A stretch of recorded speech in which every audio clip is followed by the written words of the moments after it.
Okay folks, we're at the Philadelphia Museum of Art and we're about ready to tour the Kretschmer von Kienbusch collection of arms and armor. One of the most fantastic collections of arms and armor in the country. And probably pretty high up in rank in the world too. So we're going in and we can't take any flash pictures, they told us, but we're going to look at this stuff and get a brief explanation. I'm not going to be able to explain very much about this because we have so many pieces to do, but we're just going to take a whirlwind tour here and look at the various kinds of armor. Now here we have a couple of gauntlets that are really fantastic because they have, I guess, is that gold or brass? I don't know, some other yellow metal on them. And I'll give you the general title of what they got here. This is European Armor 1390 to 1450. Kind of primitive looking compared to some of the stuff we're going to see. And that's the famous chain mail right there. They wore a lot of that. Now we'll go over here, and this is Spanish armor, which has a lot to do, of course, with American history, 1480 to 1510. Real hard to find today, and you'll probably recognize from pictures and drawings and stuff the various kinds of helmets they used back then. I'm not going to try and get into the names because I don't know much about it. Now this is Italian armor, 1450 to 1510, and there are quite a few fragments of horse armor here, and there's special names for that I'm not going to get into either. But it's kind of neat stuff, the way they have it divided up. This is German armor, 1450 to 1500, and you can see several of the helmets have common characteristics. That one looks kind of like that one, that looks a little bit like that one. And then there's a wood element right there that's pretty rare because it's still got the original paint on it. A couple of stirrups that, spurs that look like they'd really put the hurts on your horse. I don't think I'd want to use them on my horse. Of course, I don't have a horse.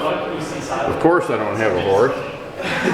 But anyway, there you go. That's German armor. Let's get a picture of this one. Okay. German armor, 1450 to 1500. You see, they give you all the data you'd want to know probably on these things on the signs, but we just don't have time to go through that. So they also give you a cell phone number you can call if you want to know more about these pieces, which is kind of neat, because I don't know much about them. And might be one or two pieces here that I'd like to get some more information on. This is armor 1460 to 1500. And again, we're going to skip all the captions, but they have quite a write-up on it. If you look here, you can find out just about anything you want to know. We're going to go ahead and skip to the main room here and take a pan around it. These are called pole arms, and a lot of them are halberds. A lot of these are ceremonial also. When they say ceremonial and state halberd and things like that, they're not always used as weapons. These are mostly ceremonial. They're very, very fancy. Look at the inlays and the gold on that. I don't think you'd want to go around stabbing people with that because they'd corrode, for one thing.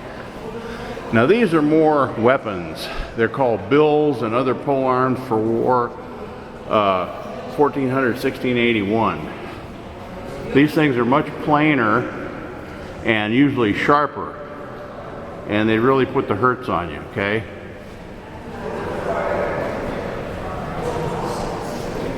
Now we get into boys' armor. This is for a child, very small. We get cuirasse armor, circa 1620, and this has blued steel on it. I mean, that I'm not sure how they treated the steel, but it's got a good color contrast to it that you can see. Very decorative. Now one of the main attractions here is the horse armor with armored gentleman in the saddle, and the horse armor, especially the face piece, is just phenomenal. Look at all the work in that and the gold inlay. There's quite a bit of gold decoration on this in the form of pictures. You can see here they're a little bit faint, but you can still see them on there. And he's got plume of feathers and everything.